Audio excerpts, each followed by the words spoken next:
Ray.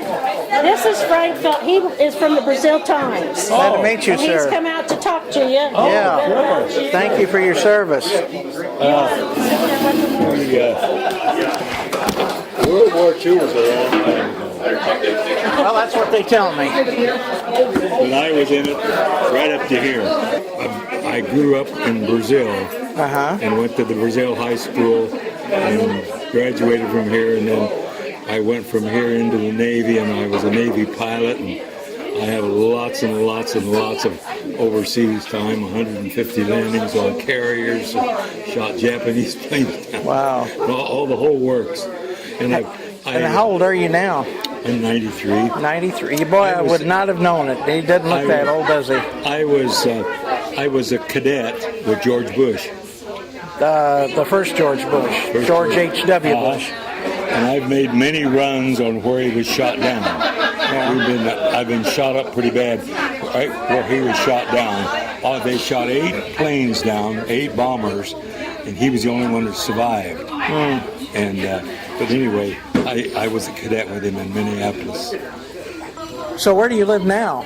I live out in Pennsylvania, Wellsboro, Pennsylvania. It's a little mountain town out there that is there's a Grand Canyon of Pennsylvania there, and it's full of visitors all the time. It's a little that type of town. How long did you serve in the Air Force? Well, I actually was in the reserve for many years, and I had a total of 15 years when in the reserve and flew all kinds of airplanes. I think the last 10 years I flew fighters all the time and had 150 landings on board aircraft carriers and lots of combat. I had 500 combat hours, and I've been What kind of plane did you? all kinds of fighters. I flew. When did you go into the service? In 19. When I went into service, I went into service at DePaul University. That was my first base. Then the Navy sent me to 4 different universities, and then I got into flying, and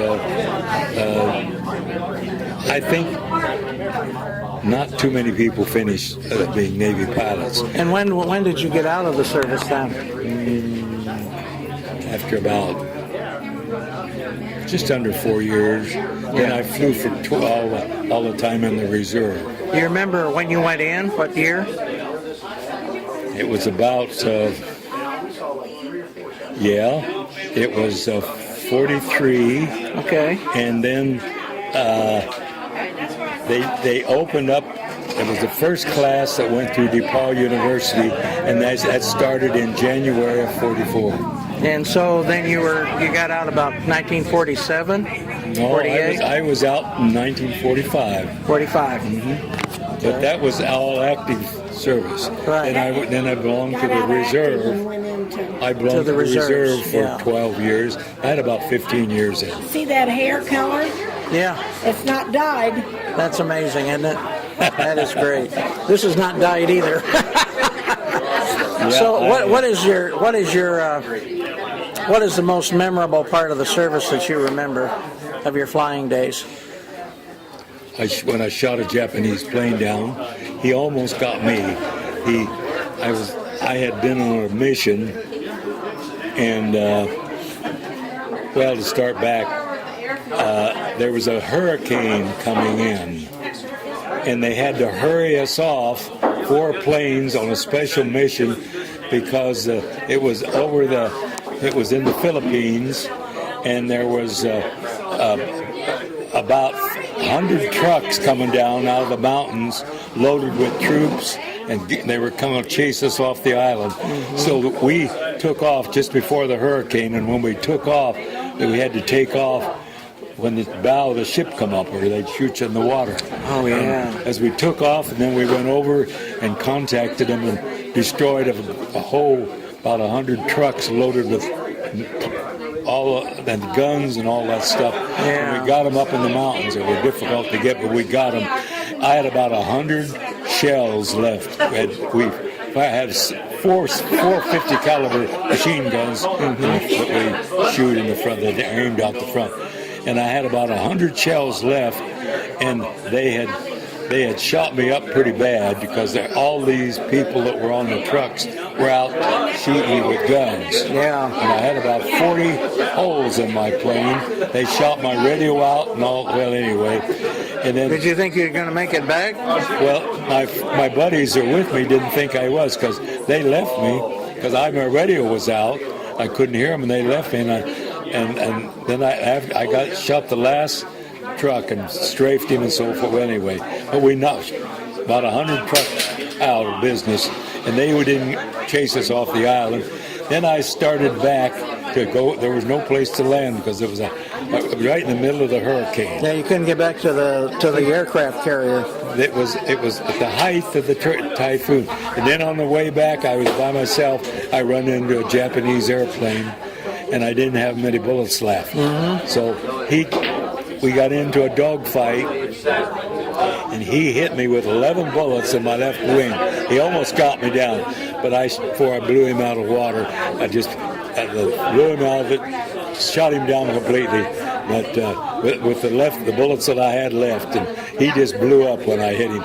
Then I got back to the carrier, and it was right at the time that there was 160 knots. The carrier was like this. Yeah. And it was going like this. Everybody on the carrier was just hanging on. It was pretty bad. And I looked at that carrier, and I looked at the land where the Japanese held. And I decided I'm not going to land on the land because the Japanese kill pilots. They don't like pilots. So I followed that carrier and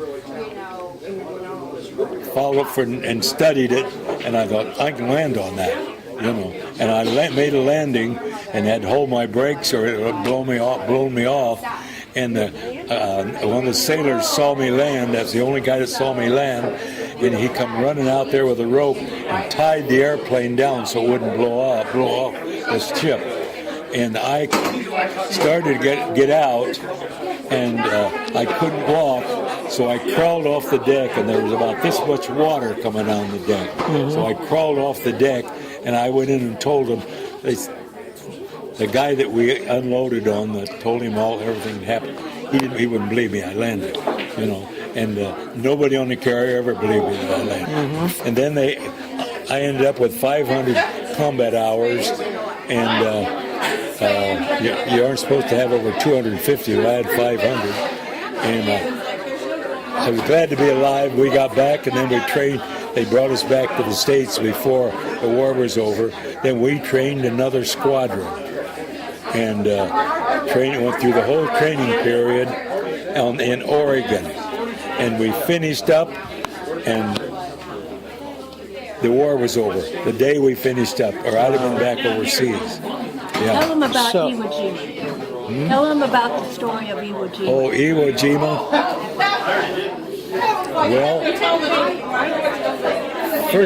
first of all, as we were coming into Lingayen, and a fleet of 4 aircraft carriers and all the destroyers and such, and I was flying local CAP over protecting this fleet, and we were about 50 miles or 60 miles away from Manila. And they shipped us up. They said there was 2 destroyers, Japanese destroyers, slipping out of Manila, and they directed us up to them.